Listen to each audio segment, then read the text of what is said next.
Before we get started, I want Kevin to maybe share a few words with us, and also like to welcome Brendan to the show. He doesn't attend live because there's an echo if he's here at the moment. Maybe when he's in Schottenstein, he'll join us from Makut, but he's on the program, so he's got a lot on his plate at the moment. So, Kevin, teach us. Okay, so this week's Parsha, Balak, as we know, the king Balak wanted to curse the Jews, and he thought they were getting out of hand. And he said, as was reported by Pharaoh decades earlier, before the Jews left Egypt, that the Jews, their population rose. It seemed like they were like 100 million. And these are like the first recorded anti-Sema who see Jews as a threat and blow things out of abortion. And that's exactly what Pharaoh said about the Jewish people.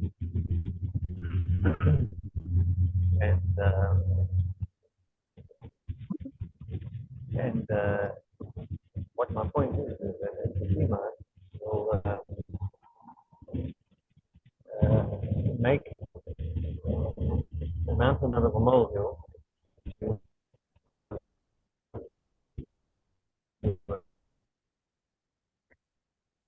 Kev, can you hear us? Because there's a qualitative delay difference. Problems are no, I can't hear We can't hear you that well either. no, leave it then. It's all right. All right, well, all right, so let's start with the Gemara show. Sorry, Kev, we just couldn't hear you. Okay. But Kevin, are you going to be able to hear Damon? Just see, can you hear Damon properly? That's more important. Yeah, loud and clear. Okay, that's important. As long as you can hear him. It's possible you got background noise of the car driving. It's affecting. Yeah, no, There's it's quite a lot definitely. of All right. background. All right, guys. Cool, that's better now. Let's get started. So, all right, the bottom line is we were talking about illegal and legal gains. So generally, something can start off legal and go fraudulent very quickly. All right, so Rav Sheshes said that if you've got a custodian who denies having a deposit when it's actually in his custody, he's become a robber over it from the moment of his denial, and from that point forward, he's liable even for unavoidable mishaps that occurs to it. Because as a custodian, he's offered a certain amount of protection, more protection if he's unpaid, and a certain amount of protection even if he's paid, that if something happens beyond his control, he has to take an oath, and at that case, clear his liability. But the minute the person says, well, where's my car? And he says, what are you talking about? You didn't give it to me. He's treated as a robber. And our Tana taught this law in the following brisa, that the Torah states if a person will sin regarding a deposit and denied it, he's got to return it. And that's in Vayikra, Leviticus chapter 5, verse 21 to 23. So if a person will sin by lying to his comrade regarding a deposit or a loan or a robbery, or he defrauded his comrade, or he found a lost item and denied it, and he swore falsely, he shall return the robbed item that he robbed, or the fraudulent gain that he acquired fraudulently, or the deposit that was deposited with him, or the lost item that he found. He shall repay it in its principal amount, and add fifth to it. He shall bring his asham offering to Hashem, etc. Now, it's got the superfluous. Nothing in Torah is superfluous or unnecessary, but when it seems superfluous, it's there to teach us a lesson. So when you've got these repeated words, in other words, or he must return the robbed item that he robbed. You don't have to say the word that he robbed, okay? Because you already said returning the robbed item. Or you could just say there shall be returns of what he robbed or fraudulent gains, etc. So what did we learn before? Is that as far as the 1/5 surcharge and the asham offering, it's from the robber himself, not from the heirs. Because a person has to make atonement if they swore falsely, that if they seek atonement, they have to pay, but not the inheritors of the debt that's attached to their estate because their father was a robber. That's very, very clear. All right. So now we're saying that, okay, and now that we've got that, there's this concept that there's the one factor about the denial. There's another factor about a false oath. So you say, what's the difference? The difference is a denial is when the custodian turns around to the person that left him the item and said to him, "You left me a deposit of your ox. I don't know what you're talking about." That's in the conversation that they've had, at which case the person that is now the victim that gave him his animal to look after is going to take it to court. Okay, so now that he's going to take it to court, there has to be an oath using Hashem's name as to testify to what has transpired. Now, if the custodian was smart, he would just basically turn around and say that it was lost in an unavoidable accident, a mishap, if you will. Now, he's not smart with Hashem because Hashem will hold him accountable, but he's smart in the fact that as a custodian, it offers him some protection. The most strategically stupid move he could do is say, well, what deposit? Especially if there are witnesses that come against him. So, no, we know you had the cup. So there's the one sin of the denial, the separate sin. So as Kevin once said, denial is not just a river in Egypt. Take Kevin. I remember that. That was classic. That was That was classic. classic. And well done for remembering it, Damon. Well done. It was a perfect time to use it. So, yeah. So the second thing is obviously denial falsely using Hashem's name. So the Gemara wants to say, listen, at the end of the day, is the Bryce not referring to the punishment for the denial itself, even when it's not accompanied by a false oath. So what are we actually saying here? Well, firstly, this issue of this false oath is brought up in a different part of Leviticus, actually. It's in chapter 19, verse 11. Okay. Now, as far as the now, if you follow Rashi here, it's saying, look, is not the prescribed punishment being liable for return of the deposit, even in the event of an unavoidable mishap imposed upon the custodian for the sin of denying it, even if he did not swear? Okay, so the bottom line of it is we say, look, irrespective, if you leave your ox for someone and say, look after it for me, I'm going away to Cape Town, and you come back and you say, where's my ox? He says, what ox? As far as Rav Sheshes is concerned, at that point, he's denying even having looked after it for you, and therefore he goes from a custodian to a robber, because he's stolen it from you by the mere denial. So as far as Rav Sheshes is concerned, it doesn't even have to be accompanied by a false oath. The denial alone renders him a robber, and therefore he has to replace it, and he cannot use anymore this principle of the oath to say, no, it was eaten by a wolf. The sheep you lent me was to look after was eaten by a wolf in an unavoidable accident. He's lost that sort of claim because he's now treated as a robber, because he's behaved like a robber.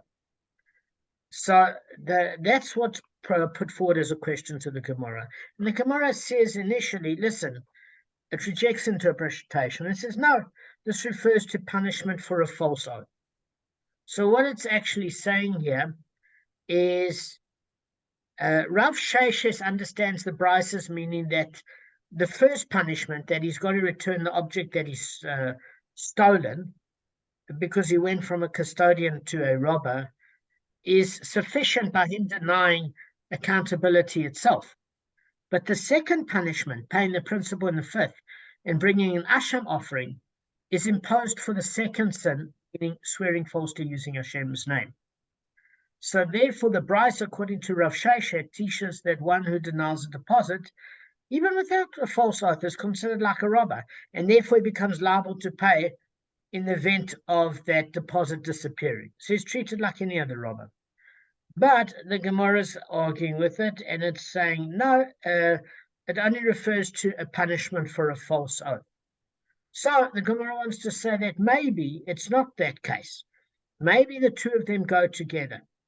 That the custodian has to commit both sins, the denial and the false oath, in order to be treated as a robber. But if he merely denies it verbally, but he's not prepared to take a false oath, there's still mercy shown in him, and he can then have the certain amount of protection for an unavoidable accident. But then, is that false oath believed? That's the question that comes up. And the Gemara says, well, it is a good point, because the latter segment of the Brisa teaches this law about a custodian swearing falsely. Okay? And basically, what happens is, if you want to say that the second case is about a false oath, it's implying that the first case is a more informal conversation where he never swore in court. All he did is deny to the original owner of the sheep and said, you didn't leave a deposit with me. So the Torah therefore states in Vayikra chapter 5, verse 21 to 25, as we said, if a person will sin regarding a deposit and he denied it and he swore falsely, he shall repay it at its principal amount and add fifth to it, and he shall bring his asham offering. So basically, we learn that the punishment for swearing falsely is that the perjurer must pay the fifth and the asham offering. If he just made a denial, he has to pay the principal. And that paying of the principal means he's treated as a robber, because the Torah states, you shall not lie. And therefore, the first segment refers to a case where, even though there was no false oath, that denial makes sure that he has to replace that item he took. Okay? So what's known as a punishment for the denial is basically liable, even if it's an informal conversation, because now his intent is clearly, if he's denying he received anything, he's clearly got the mindset of a robber. So the Gemara responds. It says, look, that's if you view it by Rav Sheshes. So Rav Sheshes is saying, look, either way, the minute you deny it in a conversation, you become liable for the principle and you're treated like a robber. If you swore falsely, it goes according to the Torah that you bring the 1/5 surcharge and asham offering. But that's only if you want kapora and you've admitted it falsely after the false oath. In other words, you turn around and say, guys, I did bad, I lied, I want to make it to Shuvah, I want to pay 1/5 surcharge to the victim, and I'm asham offering to Hashem. But Rav Sheshes treats you like a robber, even on a mere informal denial. So the Gemara says, hang on a second. This segment and the segment of the Brisa refers to something different. It refers to where the custodian swore falsely in denial of the deposit. Listen carefully. Okay? Either segment of the Brisa, there's a false oath by the custodian. Now, the Brisa is referring to two different punishments. So it doesn't mean in the first case that it was only informal. It could be a case where in the first segment, there were witnesses that came and attested to his guilt. And he persisted in his denial and said, listen, there's, this was never left with me, etc., etc. And in that particular case, he's liable for unavoidable mishaps, meaning he's treated as a thief, but he only has to pay the principal. When he confesses, he is liable to pay the principal, the 1/5 surcharge, and bring an asham offering. And both segments of this brisa refer to a custodian who swore falsely and therefore does not support Rav Sheshes. So again, on the one hand, Rav Sheshes says, whether you deny it informally where somebody says, where's the item? And you said, what are you talking about? You didn't leave it with me. Or a case where there's a false oath. Either way, this person is now treated with the intent of a robber. The only difference is after the false oath, if he decides to make it to Shuvah and an atonement, he has to pay the 1/5 surcharge and an asham offering to Hashem and the 1/5 surcharge to the victim. That supports Rav Sheshes. But the Gemara is saying that you can have a discussion where it doesn't support Rav Sheshes, meaning what? That you're only liable to be treated as a robber for a false oath. So why don't you pay the 1/5 surcharge in the Asham offering? Simply because in the first case, he continued to lie. He wasn't interested in atonement. Two witnesses convicted him. And in the second case, he lied without witnesses, but then later came clean and therefore is entitled to the opportunity of atonement. But he's treated as a robber because he swore falsely. So this is the contrast with Rav Sheshes, which says even if you don't swear falsely, the denial alone means you're treated as a robber and you have to replace the principle. Meaning, you can't use the oath and say, no, you left me with the sheep, but a wolf got it, which, by the way, one can lie about as well. It's just not denying that the original owner did give you a deposit. Okay. So now the Gemara is attempting to refute Rav Sheshes, and it uses the following example. Rami Bava Kamma challenged Rav Sheshes from the following Mishnah.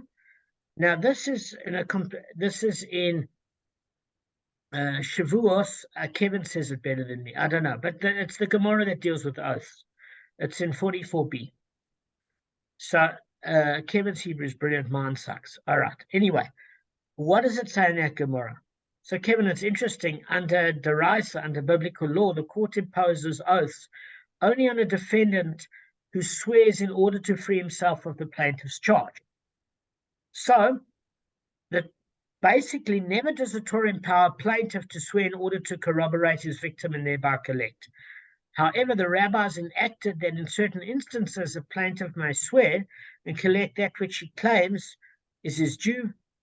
And we're going to go through these instances. So let me explain to you a very complicated issue in a simple way. If somebody has a track record of lying, then them taking an oath is going to be no good because we don't trust a word that comes out of their mouth.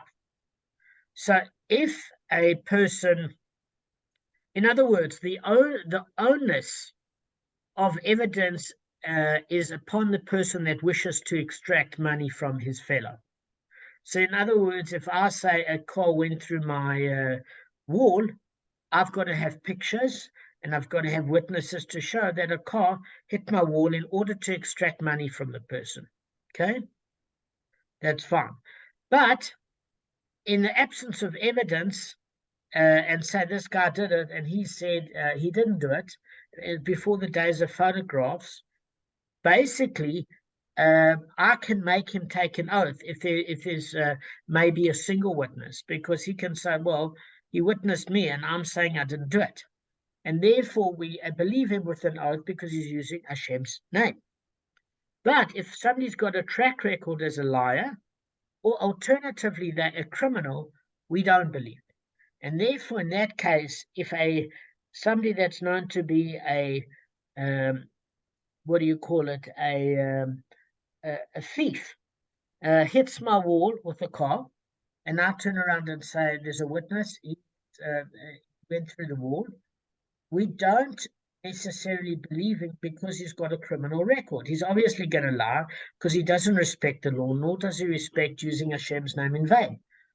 So therefore, it's on the plaintiff, the person suing, where I can take a false oath and say, sorry, I cannot take a false oath. I can take an oath which is true and say, I saw this guy going through my wall, because the plaintiff in this case, the one that's suing, has got a clean track record that he's not a criminal and he's known as a straight-laced sort of person. So generally, a person can never extract money and say, this person owes me money and I'm prepared to take an oath for it. We always allow a person to defend themselves unless they're proven untrustworthy or criminal in nature. So Rami Bava Kamma says a challenge of Sheshes, and he says, one who's opposing litigant is suspect in regard to oath, swears, and collects. Meaning, if you are suing somebody for money, the onus isn't on them to defend themselves with an oath because they're not honorable, and therefore the plaintiff is the one that can swear as to the damage this person did, and it's only based on whether the defendant previously swore a false oath of testimony or a false oath of deposit or even a vain oath. So what the Gemara is basically saying is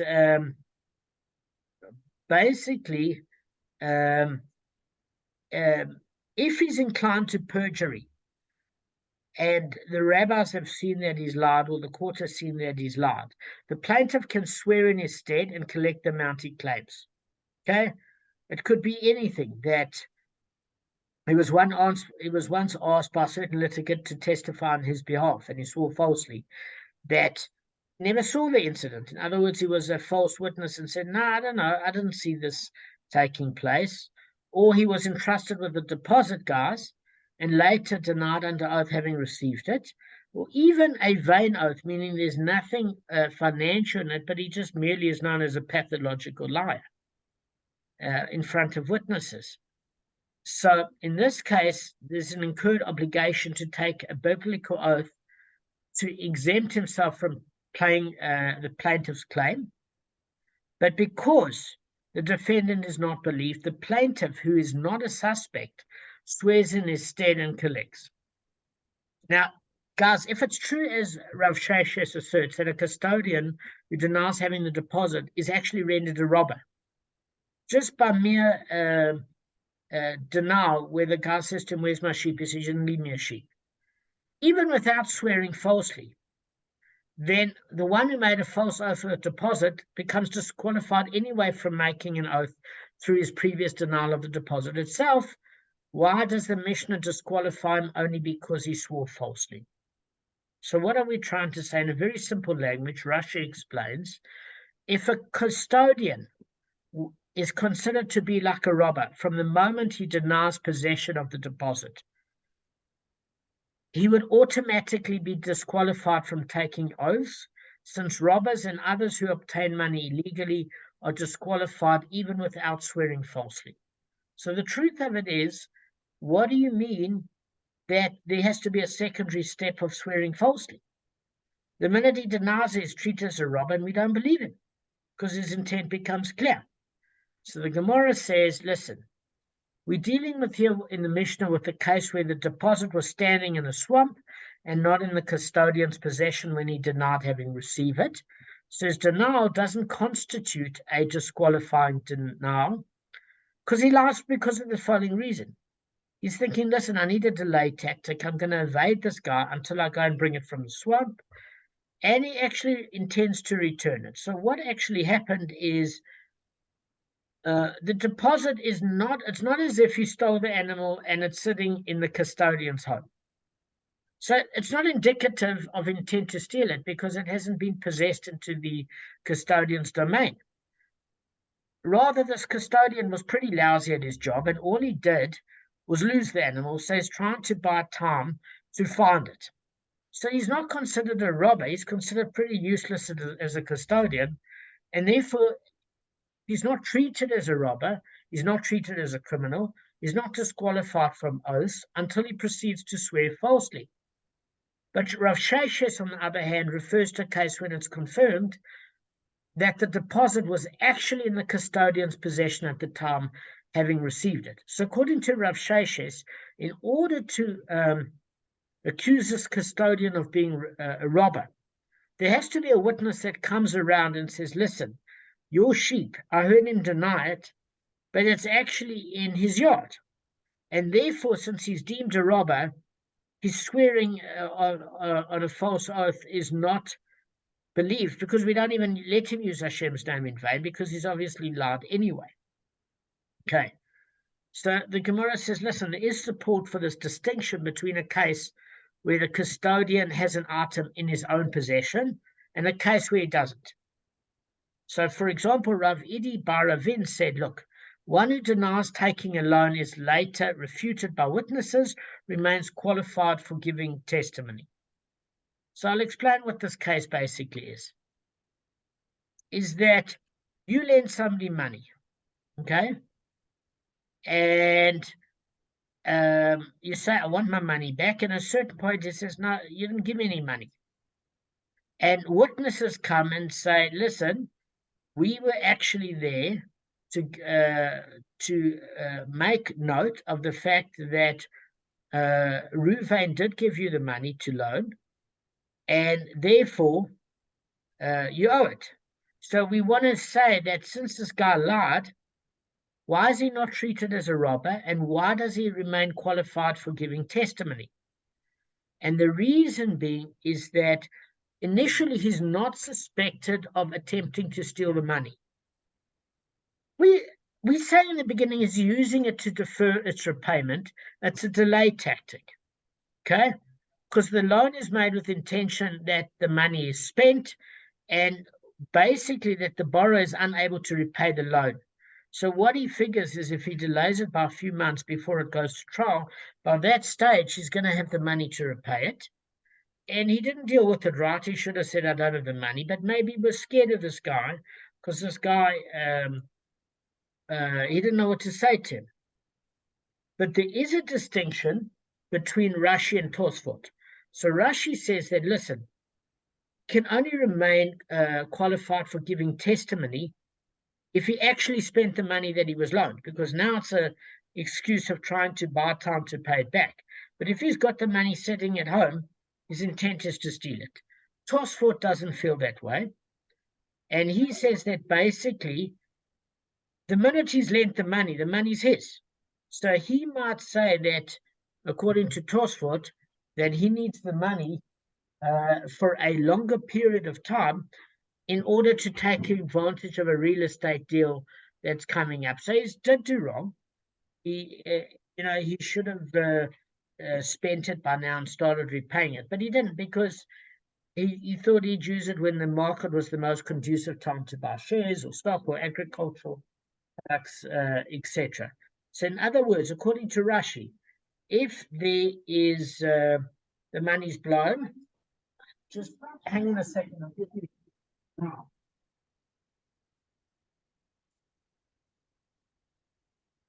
Sorry, guys. Okay. Now, what we are saying is, according to Rashi, the testimony is believed because it's a delay tactic. So we don't accuse him of being a robber. We just say he hasn't paid back his debts. He doesn't know how to deal with it. Tosfot is basically saying, well, even if he still has the money, he might want it for a bit longer. And it's not necessarily believed he's the thief. So let's just go through one or two issues. I've got 10 minutes left. So it's different with regards to a deposit. And there's a reason why you're disqualified from giving testimony. Because Rav Idi Bar Ravin refers to a case where witnesses testify that the deposit was actually in the custodian's home at the time of denial. Okay? Says lie is actually an attempt to appropriate the deposit, which renders him a robber and disqualifies him from giving testimony. When you're lending money, okay, it's slightly different, because the arrangement is that you are going to keep it for a certain period of time and pay it back, whereas the custodian never had this arrangement where he's entitled to keep anything on deposit. Okay, so that is an issue. But either way, it doesn't matter, guys, because we see that denial of something that has left somebody's possession doesn't necessarily disqualify a person, but the denial of something that is in his possession does disqualify him. So bottom line is as follows, is that at the end of the day, if somebody gives you a deposit and no witnesses come and say it's in your home, it could be that the custodian in that case has lost the object and is trying to buy time, so it doesn't mean we treat him as a robber necessarily. If witnesses come and say, but what he denied you giving him is actually in his home, that's a clear case of theft. Okay, so locale, in terms of if it's in the custodian's domain, determines whether it's a case of robbery or a delay tactic. Okay, so there's a further challenge to Rav Sheshes. Okay, now, so Rav Ilfa said an oath requires. So what do we mean an oath requires? So presumably it means that basically from the time a custodian swears falsely in the denial of a deposit, he acquires the item in the sense that he acquires the obligation, guys. He must pay for it even if it's later lost through an unavoidable mistake. So what an oath acquires means is the minute he lied, about having received the deposit, he's now treated as a robber and he's acquired the debt. That's what we mean, okay? But a denial alone does not acquire for him. And what does that imply? That it has to be under oath. In other words, informally, if he said to the person that deposited the funds or the animal with him, no, I don't know what you're talking about. And by the time he goes to court, they give him a chumash to use Hashem's name, and he's nervous of that. At that particular point, he's not treated as a robber because he's refusing to take an oath. Okay, he's only responsible according to Rav Ilfa if he takes an oath. Now that goes against Rav Sheshes. Rav Sheshes says even if there's no false oath and it's merely a denial, that's enough to know that his integrity isn't straight, especially if witnesses come and say it's in the location of the custodian, and we can treat him as a robber just even on an informal denial based on the witnesses in locale. Okay, that's one aspect. Okay, now the other aspect is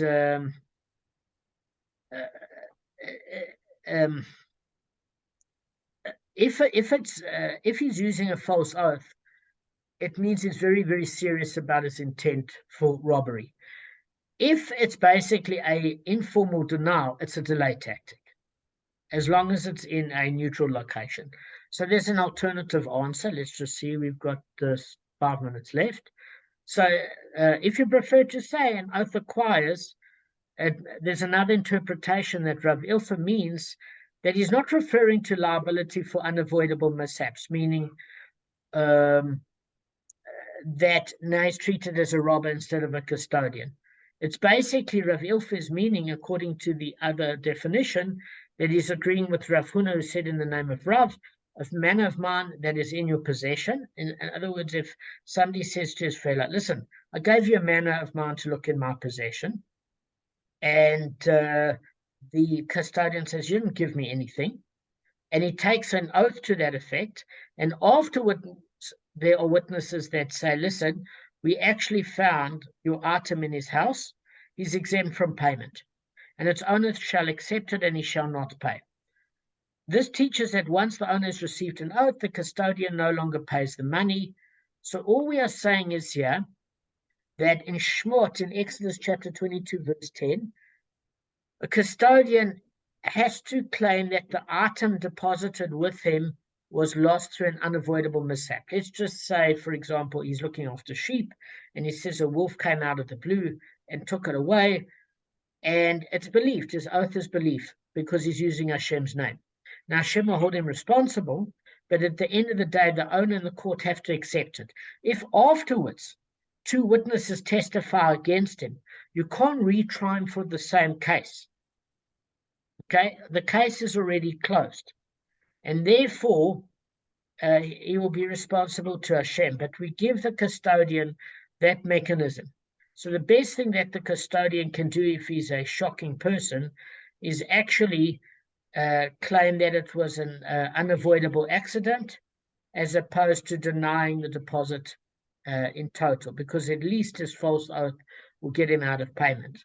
But I hate to be that person when he dies in terms of his spiritual responsibility. All right, so guys, that's the long and the short of it. Kevin, Okay. could you hear? Yeah, but then I need to know. Thank you. It feels like you're going the wrong way. Let me just take this off. Hold on a sec.